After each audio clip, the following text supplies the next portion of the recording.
Welcome, everyone. We're going to start about 1 minute past the hour.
Welcome, everyone, to our AI Flash. We hold these on an irregular basis whenever breaking announcements or changes in AI developments warrants us taking a slightly deeper dive into new developments. And this past Sunday, we had exactly one of those developments. These developments have been happening fast and furious. We actually had an earlier AI Flash just 2 weeks ago. But now we've had yet another development that I think is important for people to understand so they can begin to use and to benefit from these advances. So let's go ahead and set the stage here. So we know that AI has been useful. It can solve lots of different kinds of problems for us. For example, models have long context, which means that we can load up models with multiple papers, for example, and actually ask questions and synthesize ideas across those and actually do some pretty advanced work with models directly if we upload what we want to have questions about or what we want to work with. We know that we can use models for search. We see this search capability in OpenAI. You can see with Perplexity, for example, which has a number of different models in the back end. And the idea there is that you can ask a question and the model can go and find specific answers, synthesize those very specific answers, and then give you a short paragraph of the responses to help tie things together. We know that models are capable now of agentic use of the web and others, but so OpenAI has and others have the ability to browse the web visually. So if you have an interface for which you don't have an API, direct programmatic access, Operator, it's called for OpenAI, and there are other examples of this as well, have the ability to act as a human, seeing the screen, pointing, clicking, and taking actions as dictated by the model or as directed by you. And finally, as we saw during our last AI Flash, we now have very advanced reasoning models. So models have been around since O1 preview and the release of O1 in December, and then later in January, the release of DeepSeek R1. And so these models have the ability to actually pull together multiple strands and follow human-like reasoning paths to do a much better job of synthesizing information, of solving problems. All of these are useful. And yet, we have large tasks that we'd like to undertake where it would be really ideal to be able to combine all of these activities, all of these capabilities into a single package. Well, that's what the announcement of this past Sunday by OpenAI was all about, called Deep Research. In Deep Research, this is the first widely available solution to pull together all these capabilities, long context, ability to do search, web browsing, and reasoning all together.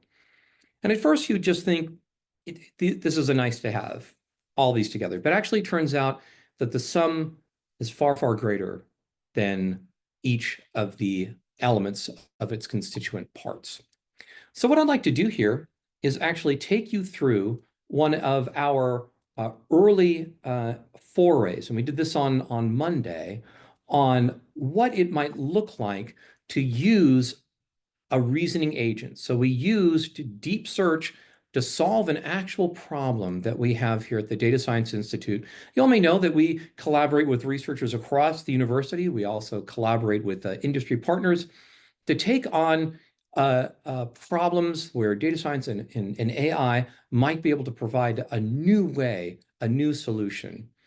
And one of the things that we do is we have postdoctoral fellows that sometimes go very deep in particular areas, and we share a postdoctoral fellow, Dr. Shoyan Chatterjee, with astrophysics and Professor Karanjani.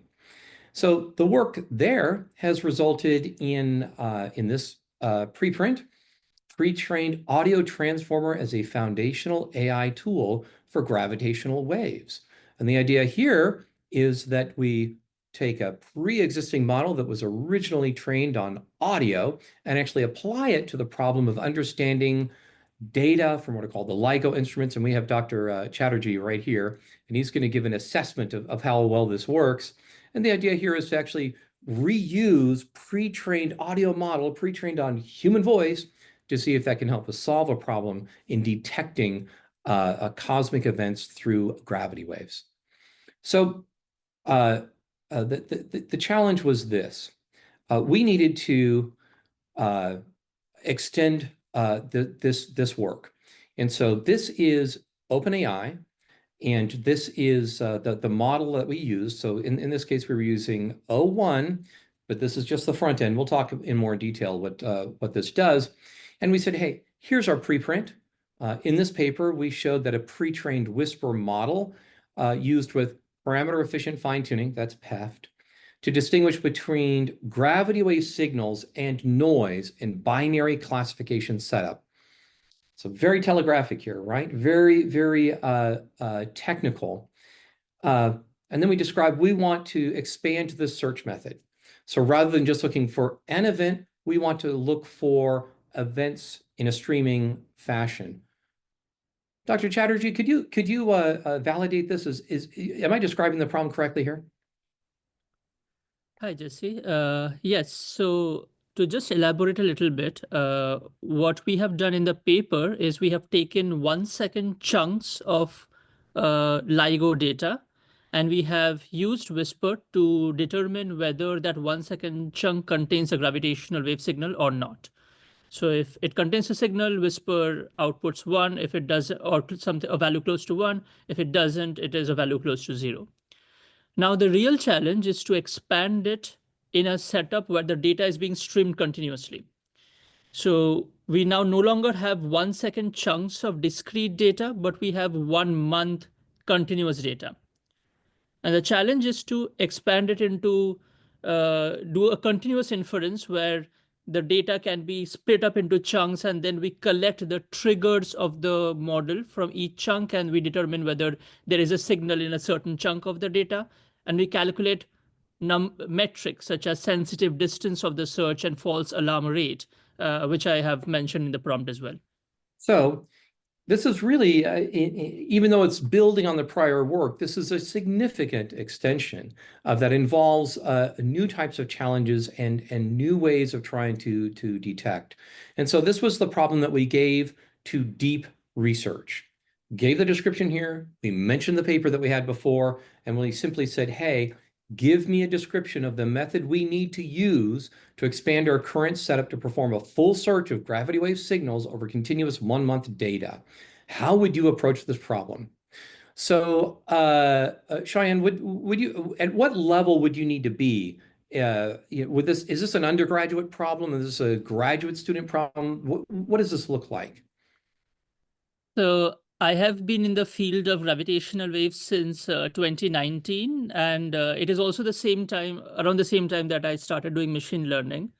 And although I have not worked explicitly on searches, but I only started working on searches since mid last year, and it took me a good few months to fully understand this particular method of continuous evaluation. So with all my several years of experience being in the field of gravitational waves as well as machine learning, it still took me a good few months to understand the work that has already been done, and to also fully appreciate how machine learning techniques can be used to improve the methods that is currently being used in LIGO. So yeah, it takes several months. Several months. And just to be clear, you are not a Yeah, graduate student. You are a postdoctoral fellow. So you have right. a PhD and you've been working this in several months. Yeah. So this is the level of difficulty that we're talking about. These are not just simple toy problems. These are real world research. So let's see what the model does first. So the very first thing the model does, and you'll find it often does this, is ask you questions before it goes on. Just very briefly, were these good questions in the correct direction, Cheyenne? Yes, absolutely. I don't think for someone who is completely new to the field of gravitational waves, they would even think of any of these 6 or 7 questions that it came up with. It requires a really advanced understanding of searches to be able to even come up with these questions, for example. So yeah, these were pretty impressive. Excellent. So already we're seeing the expertise of the model. It has not started reasoning yet. This is an important thing to keep in mind. So now it says, with these details I can outline, we gave the answer, and then got it. I will design a method to expand your current setup for continuous gravity wave signal detection. And it mentions exactly what it's going to be doing. Now it went on to think for 4 minutes, solid, sitting there. Now, we saw this during our last AI flash, where models, instead of immediately responding to you, actually hold back and wait. What's happening here is a little bit different. The model is waiting, but it's also called another model. So this ChatGPT is called an O3 model. The O3 model has the ability to go and get sources, pull those entire sources in, evaluate them, pull out the sections of those that it wants, and then continue the work. We can get a glance at what this looks like over here. So this is a high-level overview of what it was doing for those 4 minutes. It followed this link. It searched for sensitive distance because it didn't have the full information on that. Pulled in about a dozen different, and then but before it actually began to respond. And then this was the response that we got. And I'm just going to go through this quickly. Don't have time to get into this, into the details, but just want to give you an idea. So first, it covered real-time processing. Then it covered thresholding and calibration. Then it covered clustering methods for event candidates. Then we covered metric computation and significance. Then, oh, and by the way, notice that in here, it is making citations. So when it has a citation, it is, in addition to giving you the web page, article, preprint that it's using, it cites exactly where in there it's pulling the particular information it's using to answer a particular aspect. And we're not done yet. It's efficient computation. So how do you actually get this computing in a reasonable amount of time? Validation benchmarking strategy. And let's see. And then we get to the end. Overall assessment here, Cheyenne, on this. How did it do? I think it did pretty well. It got the right papers. And also, I really loved the feature where it highlights the part of the paper or web page from where it got the information from. Uh, I think with the limited information that I provided, it did a very decent job, but I thought it missed one critical paper, which I mentioned in the next prompt, that there was a mock data challenge for Okay, gravitational wave searches using machine learning, and then we do fair enough. another follow-up. So here's the other thing. So it missed an important paper. If a graduate student were preparing this for you, for example, how long would it have taken to prepare this, do you think? I think with zero references to begin with, they would have, I mean, it would have taken them quite a long time to actually come to this paper, because the field has evolved quite gradually. So Application of machine, yeah.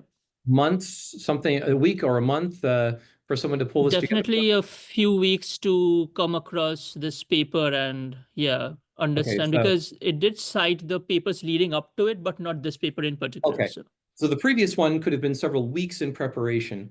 You yeah. discovered that it was missing this one, and so we Hmm. asked it to rework it again.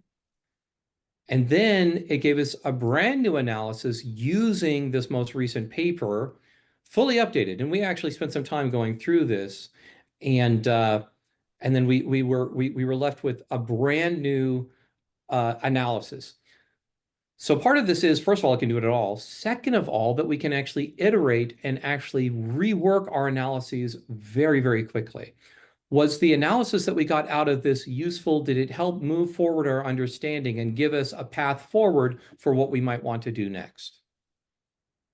I think so, definitely. I think so. This particular problem that we posted to ChatGPT here, people have established the method already in different studies, but it has not been used with Whisper. So I would say if it found the right papers, it was pretty, I would say, straightforward to give a full description of how to approach, and ChatGPT did it very well. There Excellent. was one small area where it got confused a little bit, which is in our Whisper paper. We mentioned about a clustering thing, which is how the clusters were output in a certain plot. Now, Whisper sort of ChatGPT got confused with another technical term which is used in searches, which is time clustering of the outputs of the model. So that is maybe one drawback we found from the report that we got from the model, but otherwise it was all perfect, I thought. And I think that we decided we probably needed to change our wording with clustering since Yeah. it was actually confusing. And then I'll just mention this. We went on to say, okay, let's move this forward quite a bit. How can we change this methodology completely to actually answer a related problem? And in about the space of an hour, we did yet another analysis where we were talking about parameter estimation. And again, I think this gave us really solid ideas of where to go next with the research. Yeah, Excellent. definitely. Yeah. Excellent. So over the course of an hour, we're able to come up with, sort of a retrospective, but also prospectus of research, and very quickly identifying possibilities, areas of improvement. This is at the speed with which you can move now. So I'd like to do something risky now, if I could. I'd like to see if we can't do one live. So we'll actually kick off one right now. I'm gonna talk more about how these models work and sort of the level at which they're working at benchmarks. But in the background, I would love to be solving another problem. So Professor Bastos, are you on by any chance? We chatted a little bit earlier. Or Yes, hello. great, wonderful. So could you share with us just in very brief an outline of a problem, maybe put it into chat, what your problem is that we can put deep research on? Yeah, absolutely. So I'm just gonna pass the we just had a preprint that I'm hoping Sharo can post in there for you guys. Right. And then And so I'm from the department. we'll Yeah, just and need the so link she for has it. to first, I think, pull it real quick. So you'll have it in just a minute. But so I'm from the Department of Psychology, but I'm a neuroscientist by training. And one of the things that we are very interested in is to come up with a neurobiological model for not gravitational waves, but it's related for brain waves, right? And so these brain waves actually we record them with similar techniques compared to the gravitational waves. It's a time frequency representation, but it's essentially a time frequency representation of the voltage space of the brain. And what these brain waves are doing is well, it's still actually debated, and so that's one of the things that we want to sort of do a deep dive on, and that's one of the things that we are working on at the moment. And so we just had a preprint where we used a novel learning algorithm to train a biophysical model. So let me explain maybe a little bit more. So it's been known since the 1950s. There was a Nobel Prize given to Hodgkin and Huxley, and they developed a model, a mathematical model based on differential equations that describe how neurons work and how they can emit action potentials, which involves the exchange between inside the cell and outside the cell, different ions. And then when you have an action potential, again, if you remember your neuron, the neuron has an axon. The axon connects to its postsynaptic partner, and then it can transmit neurotransmitters.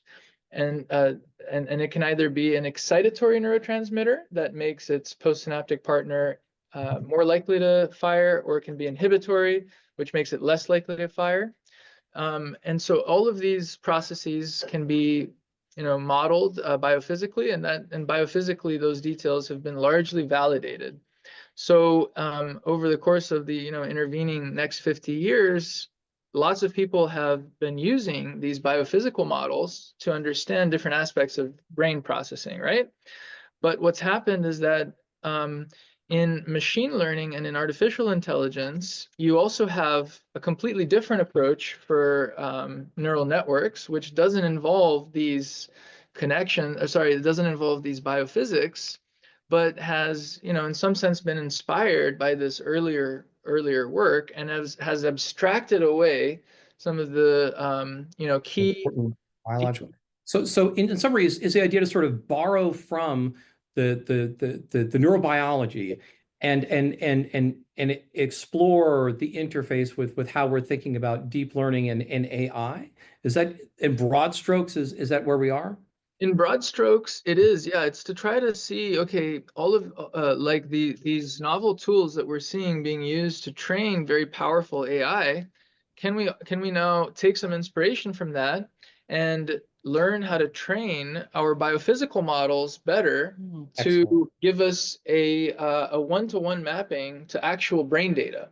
So let me ask you this: if we could, And let if me we ask you could this: go ahead. could you come up with a paragraph? And we'll share this paragraph, and go to just one quick paragraph of what you would like to have the analysis on, right?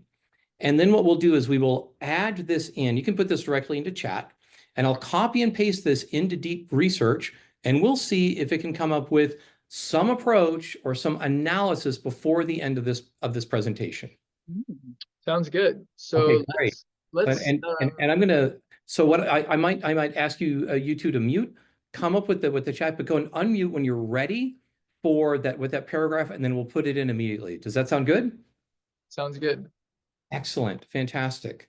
So we're going to do that one. Cameron, you actually have one ready to go as well. So we'll kick yours off as well. So Cameron Pattison, you had a question that I actually mistakenly put in there before, but here's yours.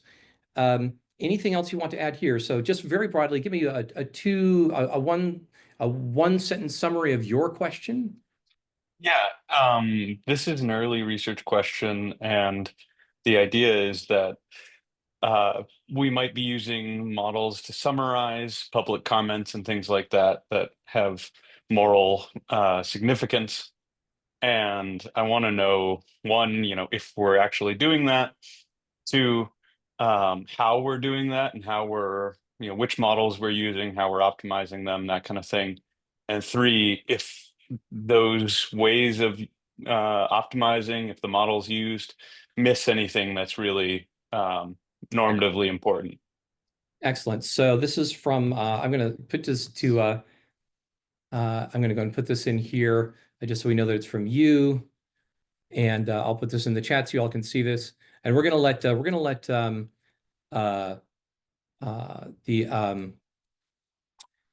the AI model work on yours, and then we'll start on Professor Bastos's. Okay, so here we go. So this is where we're going to start. We turned on deep research, and we are starting this off. First thing that ought to happen is that there ought to be questions that it will ask.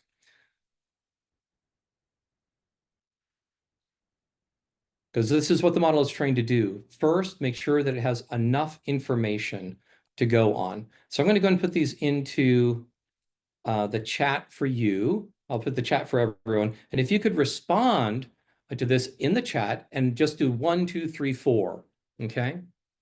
Go ahead and unmute yourself. Let me know when you're ready for that. And we're going to continue our conversation or the investigation into what these models are while you answer these questions.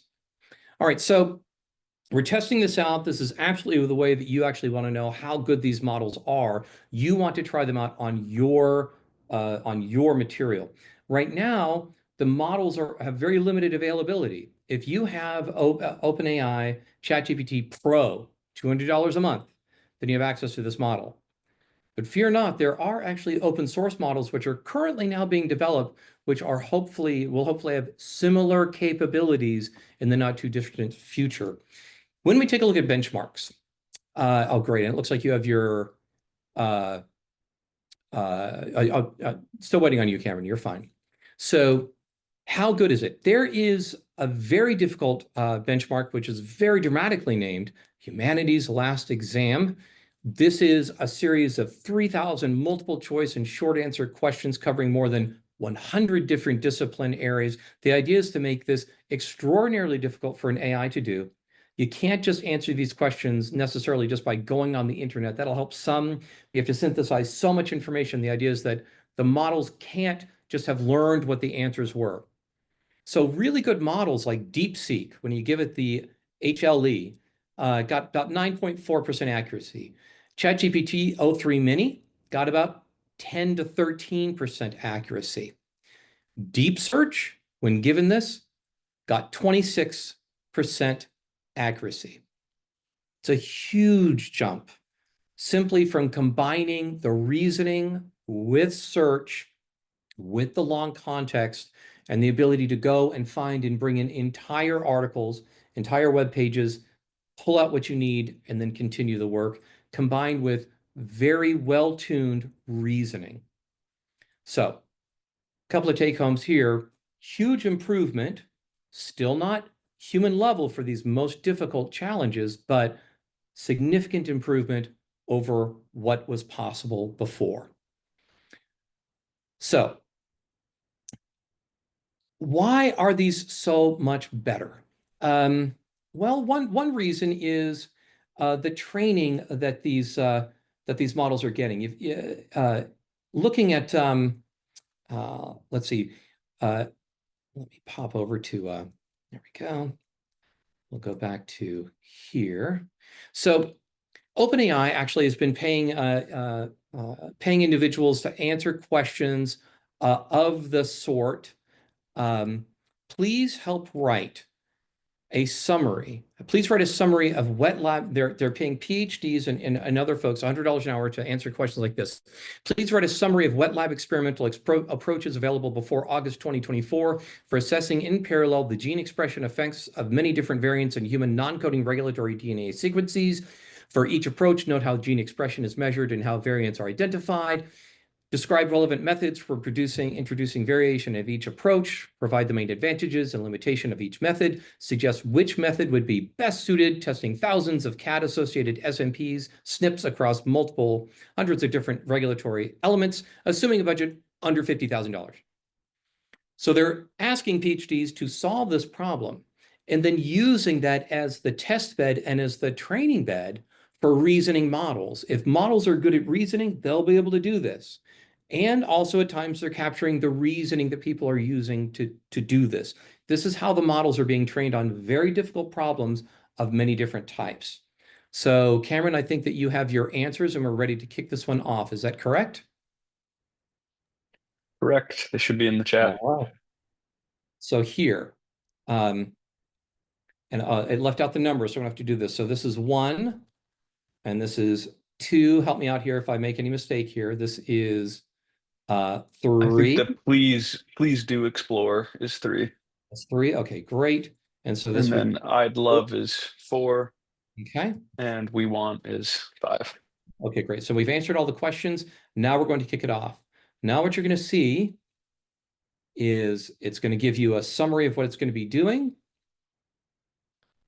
and then it's starting research. And we're going to let it continue the research, and we're going to see where we get to. So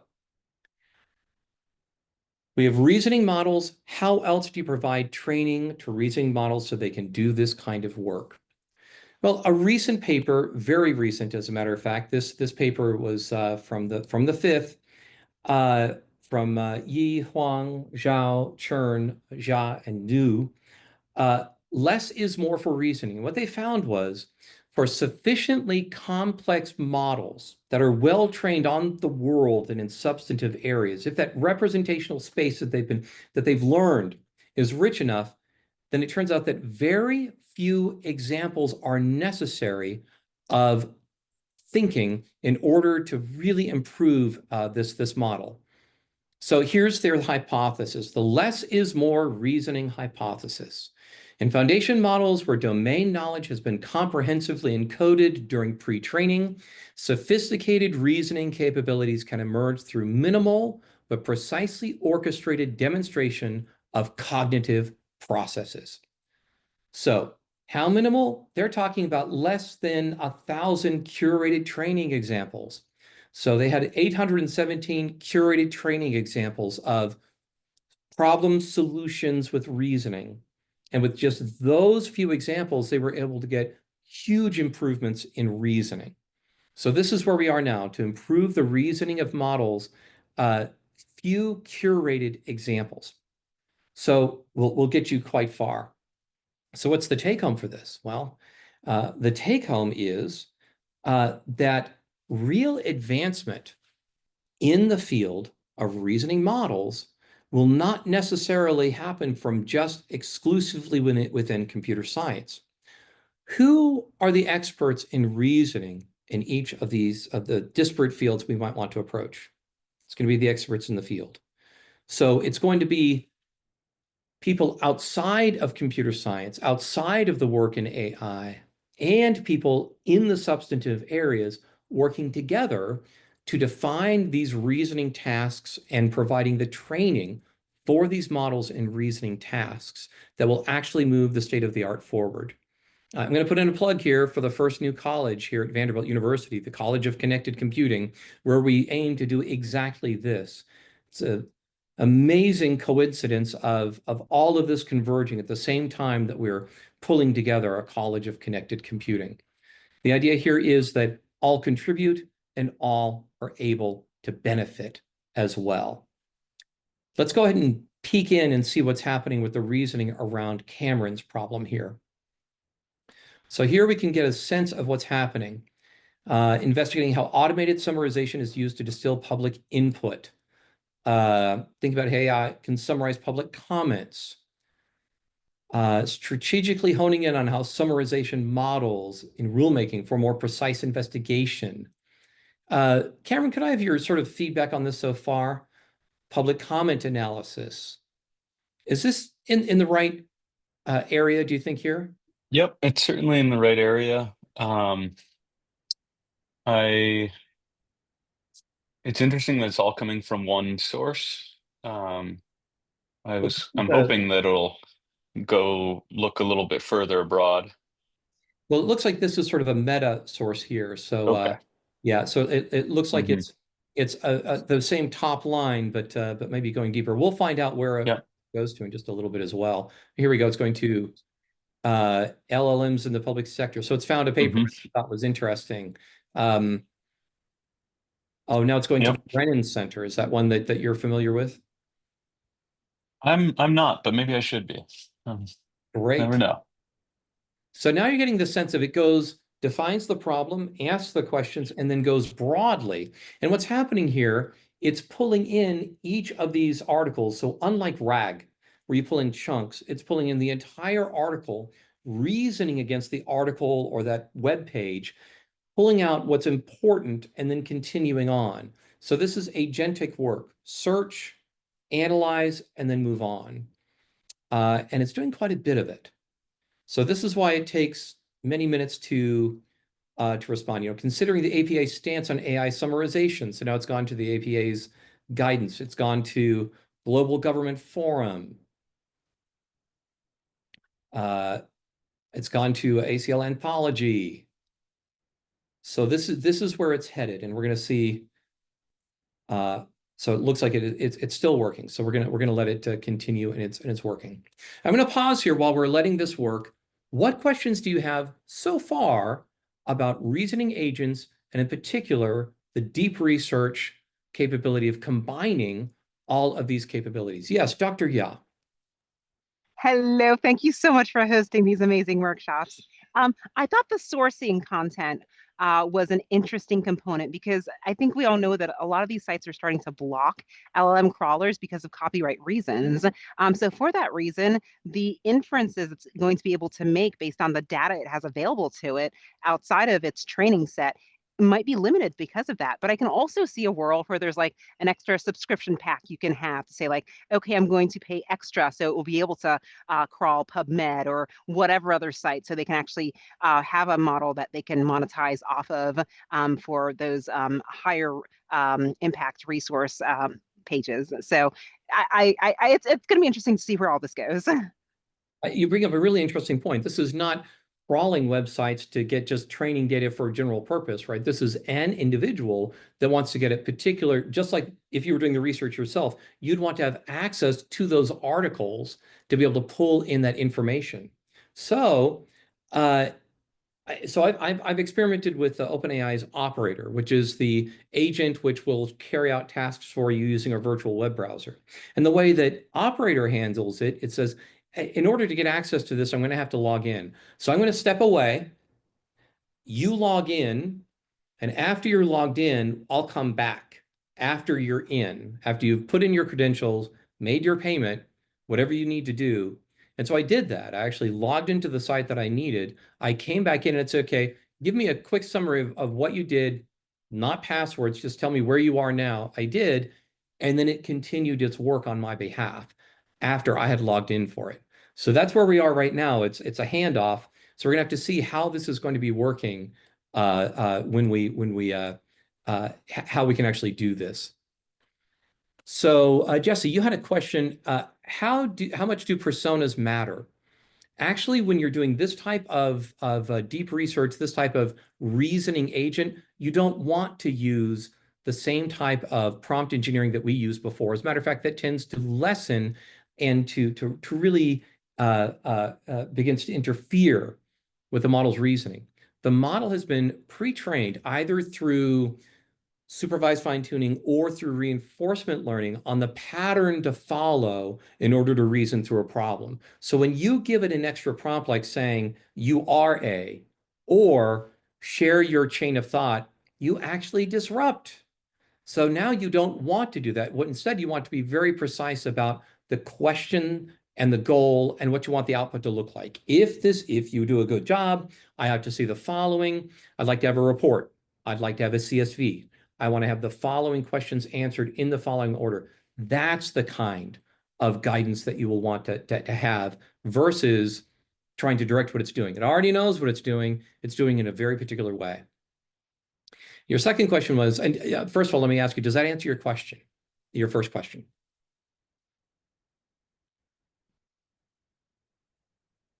I'm going to assume that we're yes, good. that was, yeah, sorry. I was slow on my unmute. Yes, that was great. Thank you. Excellent. Then your second question was, how does this work if the research I'm interested in would be most useful behind a paywall? I think we just covered that one, right? Yeah. So you might have to go into the paywall, and we're going to have to figure out what that looks like. All right, Cameron, I'm going to need a really quick analysis of this whole analysis here. Here we go. And you can unmute. There you go. Yep. Yeah, this is, I mean, so this is really early stage work for me. I'm just starting to think about this, and what it's doing right now is covering that kind of early work that I would have been doing really Excellent. helpfully. I was thinking mostly about government applications. Looking at industry and other domains is really helpful. So and I'm going through awfully quickly to give you an idea of, okay, approaches and methodologies. Yeah. Yeah, this is great. Uses of large language models, effective versus extractive versus abstractive practice. Yep. Yeah. Yeah. Uh, Thinking about different kinds of summarization is helpful. Dominant I'm methodology. I'm surprised. I'm wondering if we're going to see more technical papers on this because it looks like it's mostly high level political or Yeah. So let's see if we get down to that. So you can get an idea of the depth of this as well. So that was what, about 5 minutes. We'll have to check and see. Now, of course, if it doesn't get into the technical, we'll have to see if it Mhm. does. Then what is lost is about 10 minutes of work.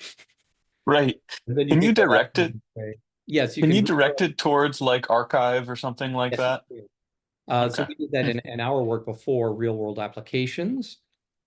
And you can give it specific papers if you know that there's one in particular that is especially useful. Yeah. Okay, so it looks like it didn't get into the technical, so that may be something Mhm. you might want to do next. Hmm. Can you stack deep research inquiries one after the other and have it? So keep in Is that mind, what's happened here, right, is it's created all of this for us, right? And all of this is sitting in the context of the 4.0 model, right? So now you can kick off another deep research, which will say, take all of this in context and you say, oh, but I need more technical. Now I want to know the technical aspect of this. Be specific, like this paper. Now all of that context is added to your additional question. It will then go off to O3, kick this off other searches, keeping this as context. So you can think of this as taking that wide knowledge, distilling it down into a report, which is like golden context for the model to have, and then you can go off and go to your next. All right, so useful? All right, definitely? all right. So, I have a follow-up question yes, please. based on what you have so far. So the pro subscription is $200 a month, and I Yes, believe you get 100 queries a month. uh, So uh, 200 deep researches, yes. 200, perfect. So each would be about $2 a query, or the other way around.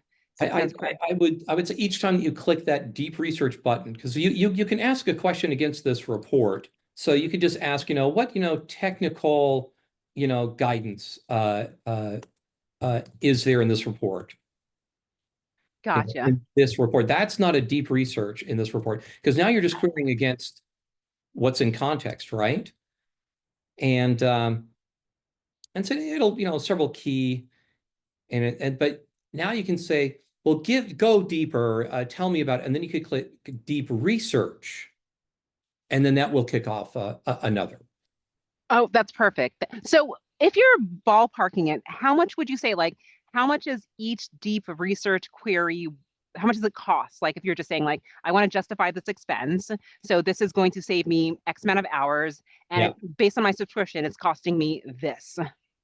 So that's why I really say it's wonderful having benchmarks like HLE, right? That's cool.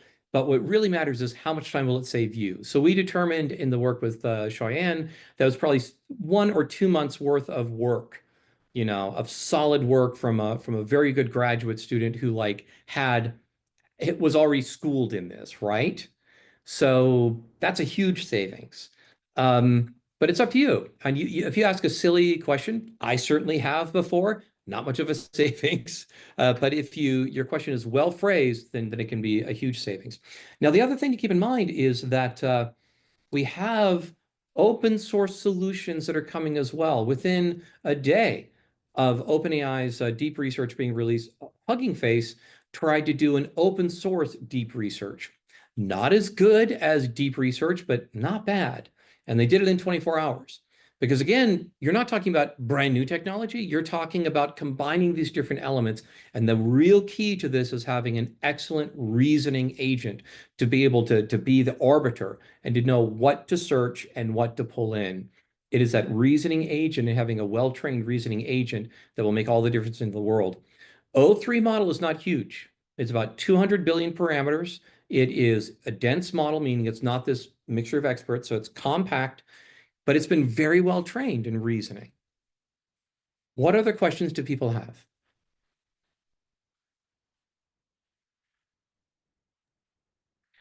Cameron. Does it matter which model you have turned on when you do this deep research? 'Cause you had 4.0 on when we were doing this. So If it's you switch, interesting. yeah, Because it's calling O3 in the background, it doesn't matter as much. It sort of depends on what you're going to be doing, right? And the kind of work that you're going to be doing.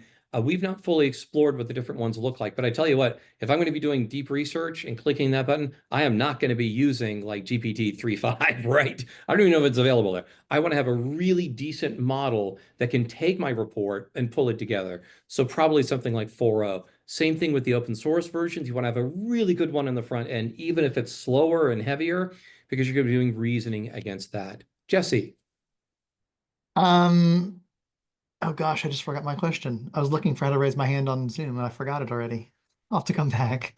Well, what you could not do is ask deep research that question because then you've blown. Oh no, I remember now. No, I remember what it is. So Yes. because of the way it's trained, Mhm.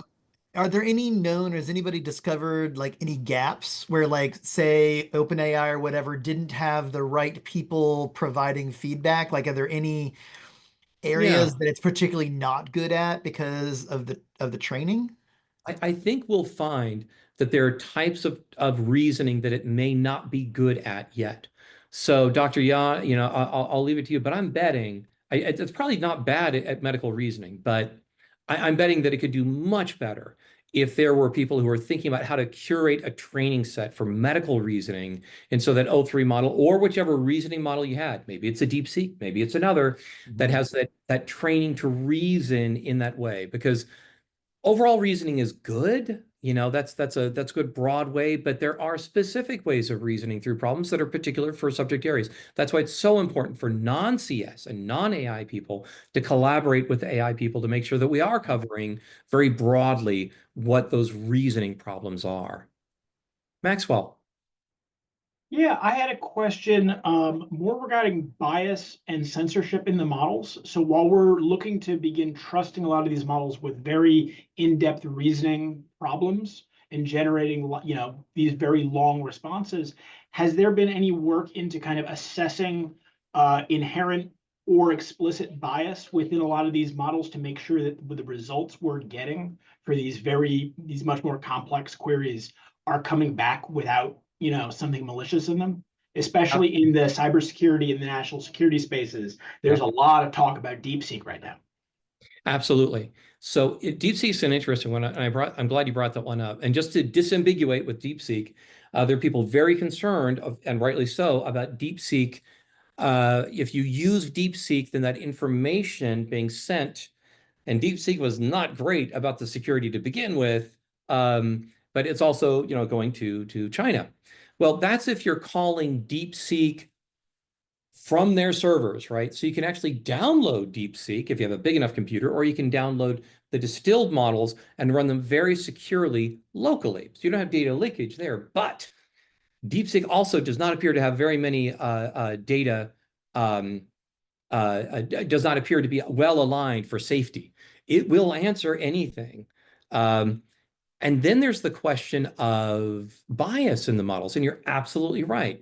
So I'd say that all of that is greenfield. We've got to investigate because if the let's say the O3 model is, we know that it is going to have bias in all sorts of any definition that you would care to give of bias. How does that affect if it is doing reasoning? How does that come through? How does it present? And frankly, we don't know. So keep in mind that with these models, it's not just going to be O3, it's going to be any one of a host of different reasoning models that we're going to want to be able to use for the reasoning. And there's a real open question about how bias presents in models when they're doing reasoning versus when they're just generating direct responses for you without reasoning. And the fact is, we don't know. And there's another question here. Is there an avenue for VU researchers to play with OpenAI deep research through the College of Connected Computing or other resource? Well, tell you what, we do have we have on a regular basis, we have our AI Fridays. So we won't have a huge amount of bandwidth because we're limited in the number of turns we have with OpenAI.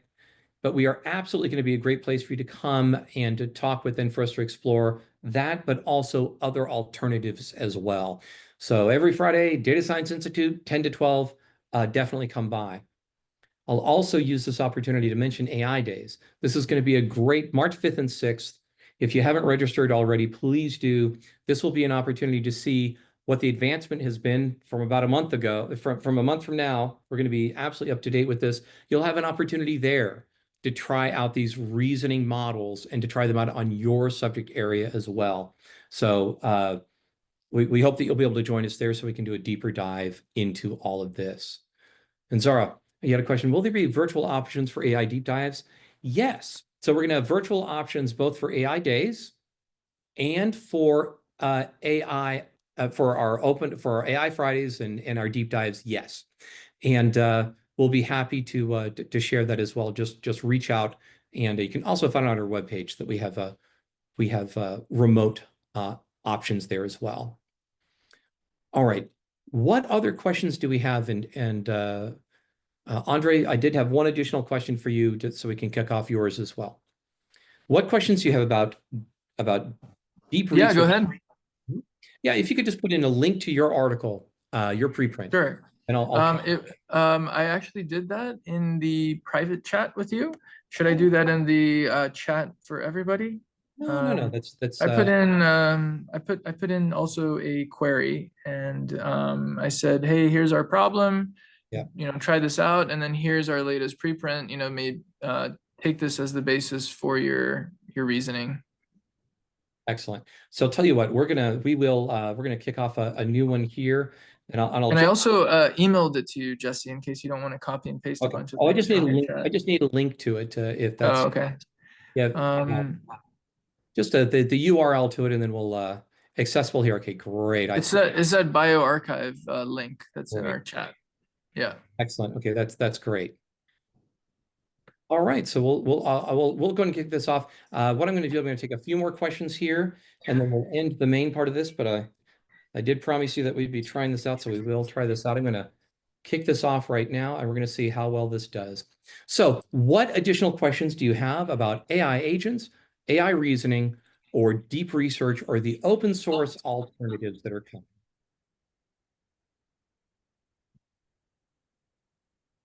Jesse, how do you feel personally about all these tools? Are you optimistic? Are you underwhelmed? What's your personal take? So, in my mind, we have to keep something really important in mind, because this is tremendously challenging for people, right? Because you can look at this and you can say, I'm a graduate student, I'm a researcher. It just did a lot of what I do, and you can think, my goodness, what am I supposed to do? So when I present this, and I'm so glad you mentioned this, I want people to have the following image in mind, if you can. These are enablers. These are augmenting what we're capable of doing. And the image that comes to mind when I work with these models and I begin to tackle problems using these models is the following. And it comes from I'll tell you a quick story of where this image comes from. I fly a lot, and I like to solve problems in my head as I'm flying, just something to do. And one of the problems I solved a little while ago, just fun little math problem, is I'm traveling at almost 400 miles an hour up here in the sky. How tall would I have to be? And so my normal walking pace would be the equivalent of the airplane. So if I were that tall, the airplane would be flying over here, but my walking speed would be the same as the airplane. How tall would I have to be? This is the mental image I have in my head as I work with these models. I am a Leviathan. I'm a giant. And the strides that I can take are immeasurable compared to what they were before. I simply have to decide what I want to do, and my reach is farther than I could have ever imagined. It was never about how good I was at finding periodicals in the library. It was never about how good I was searching on the internet, or even how good I was at writing a report. It was always about the problem we wanted to answer and the problem we wanted to solve. So that's what I keep in mind when I'm working with the models, and that's what I hope people keep in mind too. Your reach is extended. What do you want to do?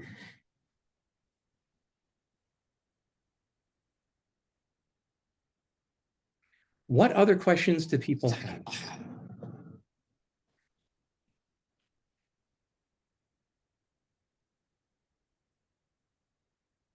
Oh, let's see All right, here. folks. Then what I'm going to do is I'm going to go ahead and close off the regular part of this presentation. If you'd like to hang around and see how well this model can do on Andre's question, please stick around. But otherwise, I thank you very much for joining us for our AI Flash. I encourage you to sign up for our AI days. You can follow the link. I think if we can put the link again one more time in the chat, just so people, thank you very much, Miguel. Go ahead and click sign up, join us for AI Days so you can dive deeply into what these tools are, Strengths and what weaknesses they hold for the future. to start with. All right. Thank you all very much. Stick around if you want to see what it's going to be doing with neurobiology.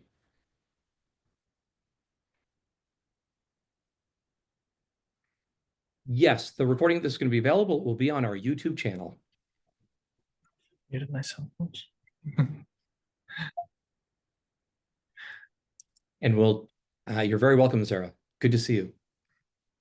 So I was just texting with Hamid and Eli from my lab. They're at another symposium as we're so we're sort of like multitasking here, but they also had a couple of suggestions about how to what to ask. Okay, good. Yeah. Well, we can do that, or you can answer these questions. We can kick it off. Whatever. I don't know. Do you have the answers ready for the and Bill? Everything good. is Andre, do you have the everything is fair game. do you have the answers to those questions? We can paste them in. Why don't we start with things that it's suggested with? It would be interesting to see if it's been able to, from the preprint, understand GSDR, because it's a new algorithm, right? That we just sort of, So these are the archive. questions. Yeah, these are the questions it has for you first. So you'll need to answer these. Oh, I see. Yeah, I'll put them in the chat one more time. So you'll want to answer those questions, and then it can start. Okay. So okay. So all three of them, or just one at a time? Yep, one. All three you of can them. number Okay. them. You say 1, 2, 3. Answer them all together, and then I'll just paste that in, and then it will kick off.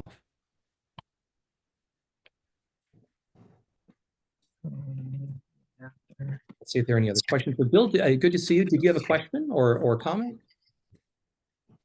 I actually do. I was about to send it in an email, but so a couple questions. One, thank you for the perspective. I had looking for deep research yesterday. I found O3 Mini, and I thought I'd play with it with some general relativity and some wormhole stuff I do. And so I asked it some questions and gave it a pretty decent prompt, I thought, and it came back. Interestingly, at least the way mine presents on the webpage, I just do the $20 a month. I got all this stuff about it thinking on the side, which I very much appreciate. Or actually, yes. I guess it was the main thing. And then it didn't ask me any questions, but it came back with a good summary of wormholes. Based on its like knowledge, right? It's pre-trained knowledge. Right, yeah. And it seemed to be, I suggested some books and papers, and it seemed to be pulling from that, which was all good. And I looked at it in detail, and it was all sort of basic intro stuff, but it's good to see, even me, who's working in this field of sort of wormholes and GR for a while. But it got the contravariant and covariant vectors wrong. Sorry, technical speak about what goes on in GR. No. And I pointed this out. It says, oh, and then it gives me a lecture on contravariant and covariant vectors. And it did that right. And I said, oh, we'll redo the analysis. And it did that right. And I have to say, this is all technical work. And I try to use tools like Mathematica to do it because it's very painful at times. And I was like, I was sort of like, this is really good. Why am I here? Right. It's easy to think that, right? So that's why I liked your point. I actually literally walked away after about an hour of playing with it. And I was like, And then, so your point about we should really be thinking about the problem we want to solve quickly, right? Why do I use Mathematica? Because 30 years ago, people couldn't use Mathematica, right? So that's right. It was never the point, right? Right. That's not really what we were doing. It is true, like thinking of your mental math problems. Many of us get into mathy things because we like the technical stuff of math. True. So it's not that you have to give up on that. Like I had to find it, had this problem with vectors, but whatever. So anyway, but thank you guys again for this sort of thing and appreciate it very much. Absolutely. Absolutely, Bill. Okay, bye. Hi, Jesse. This is Katie from Neurology. I have a question. like I'm a non-AI person. If I want to have some like a project, want to collaborate with the AI, use AI tools, how can I reach out and who will be the contact point and what are the resource and there? Excellent. Yeah. You're welcome to email me or to even just drop by our AI Fridays from 10 to 12 to sort of, if you want to sort of work through your idea or workshop your idea. We also have what we call deep dives. So if you're ready to really jump in, but you want to get a broad, feedback on it, we can host you for an hour conversation brainstorming session with students, faculty from your area as well, to make sure that we have it well defined, and then we can do a project together. Yeah, we just needed some guidance. So what kind of resource is there and how can we best leverage? Sure. Yeah, just the field. So the Data Science Institute, we have a master's program, and all of our students are required to take courses in these generative AI models. And so they also need to have real world experience in solving hard problems. So what we'll do is we'll actually, every semester, we kick off 4 to 6 research projects with researchers or with industry, where we put together undergraduates, graduate students, and one of our staff data scientists to tackle these problems.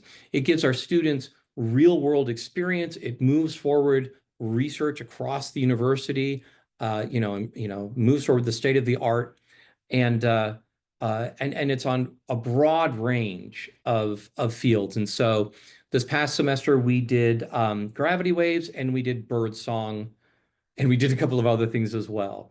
And really the starting off point is often setting up a time for us to have a conversation. It could be with me, with Professor Bell, with any of our data scientists, Miranda Shurk, Umang Chaudhry, or you can reach out to me or you can visit our webpage and you can connect with somebody just to talk more in depth, or stop by in person Fridays 10 to 12. That's kind of the lowest friction way to do it if you're unsure, if you want to pull up your laptop and share things.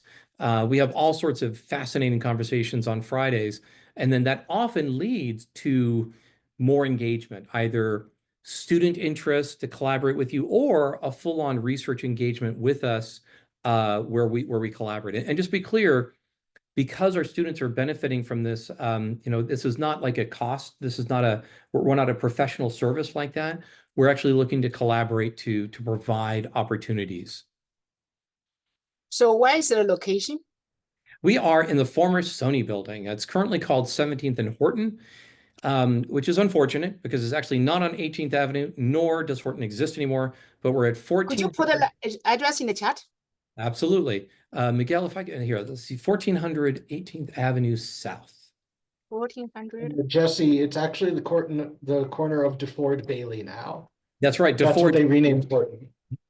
1400 18th Avenue South. DeFord Bailey, just for your historical knowledge, was one of the earliest superstars of the Grand Ole Opry, and African-American performer who was just a remarkable man, remarkable performer, and had a long, long life. And this road was renamed in his honor. We'd love to see you and love to talk to you about what you're thinking about. Okay, 14 South. And Jesse, is there a resource out there that points to what would be a good prompt for, not prompt, but good question for deep research? And I know it's completely variable based on your area of subject expertise, but you mentioned like you're not going to ask it something silly like, what's the best washer dryer, but maybe you can. But like, what would be worth asking? So think about it like this. You don't have to provide all the background, right? Because this can be able to look things up. So imagine that you have a very good graduate student, right? A very good graduate student where you need to define the problem well enough so the boundaries are there. And so it's very clear what the question is and what an answer would look like. Then everything else can be looked up.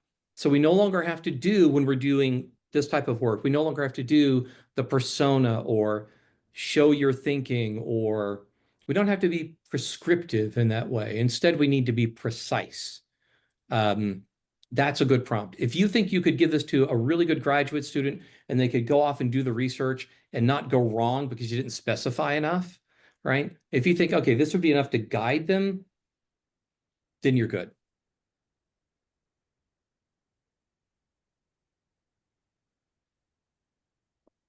All right, so Andre, you can sort of see what's happening over here.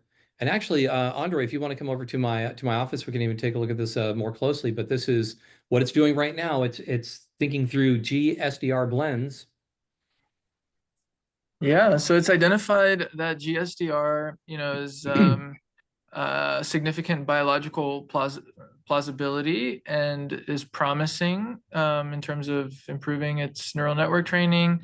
It did identify one of the issues, slowness and computational demands. It's not as efficient as gradient descent. And it does have certain elements, I think, of unsupervised and semi-supervised learning. But it sort of got the gradient descent. That's the one that doesn't have a lot of biological realism. So it contrasted it a little bit incorrectly there. So when I talk about gradient descent, I say, I don't need to consume 6,000 calories in order to effectively learn, a paper, right? I'm much more efficient than that. Right, but it did at the end there. It got it right. So it combines random exploration. Yeah, and task-driven learning, prioritizing biological realism. So yeah, it's sort of it's impressive because it has sort of understood what GSDR is, and GSDR didn't exist until a couple of weeks ago, right? When we posted it. It could not have been in its training. So that's right. So it wasn't that O3 model was trained on this, and it's just pulling the answer off the rack. Instead, it is reasoning, pulling that information into its long context, reasoning against it, and pulling the most important out to continue in that context. And here we go. Yeah. Okay, 7 minutes. So here we go. And I didn't quite understand why it needed to go to researchgate.net because it complained about bioRxiv. I mean, everything is freely available on bioRxiv. Yeah, but if it's a troubling PDF, it can't pull. Some PDFs are just not as accessible as others. But here, I will send this all to you, and you can. So it looks like it's citing Hamid's paper over and over again, which is the paper that we just posted. So that's where. Okay, what I'm going to do, I'm going to share the link here, and I'm going to put this into chat. You can actually go in, you can take a look and interact with it. Okay, so I'm clicking on it, and now do I need to log in order to interact with this chat? I have no idea. Okay. Okay, so let me see. Reason. Oh, okay. Do I have to click the reason button? Well, you should just be able to see the chat and scroll up and down. Yeah, I can definitely do that. Yeah. Cool. What questions or comments do other folks have as we move through this?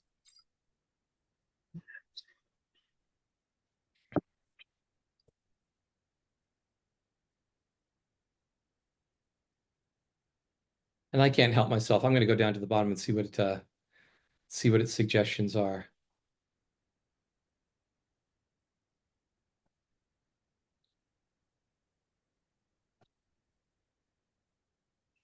I like the idea of eligibility traces and improved credit assignment. That's pretty cool. That's something that we didn't include in the current model.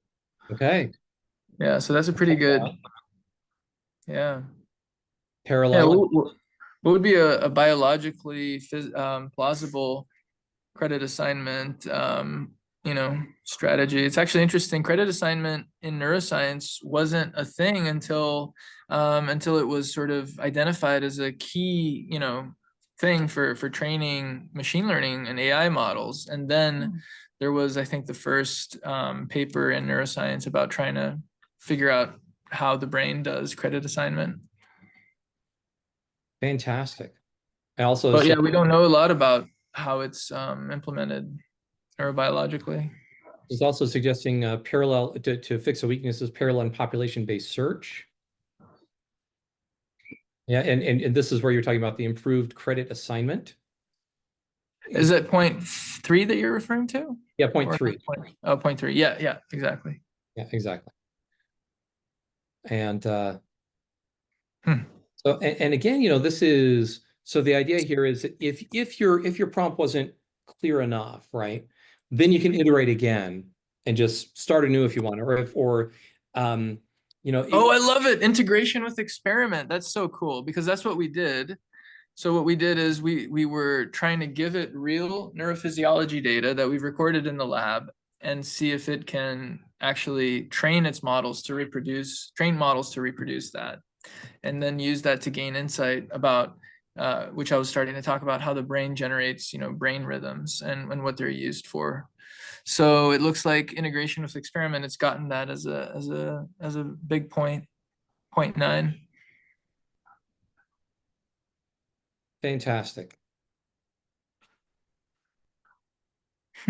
All right. So Well, we'll go off and work on this, or maybe excellent. we can ask it to Excellent. work on it. I don't know. What do you do with this, right? What do It's you like, do next? well, all you have to do is decide what you want to do next, right? You are a Leviathan Yeah. striding across the landscape. You just decide where you want to go. All right, folks. Thank you all so much for your time and for your great questions. Look forward. I hope to see you all at AI Days, March 5th and 6th. Thanks, Jesse.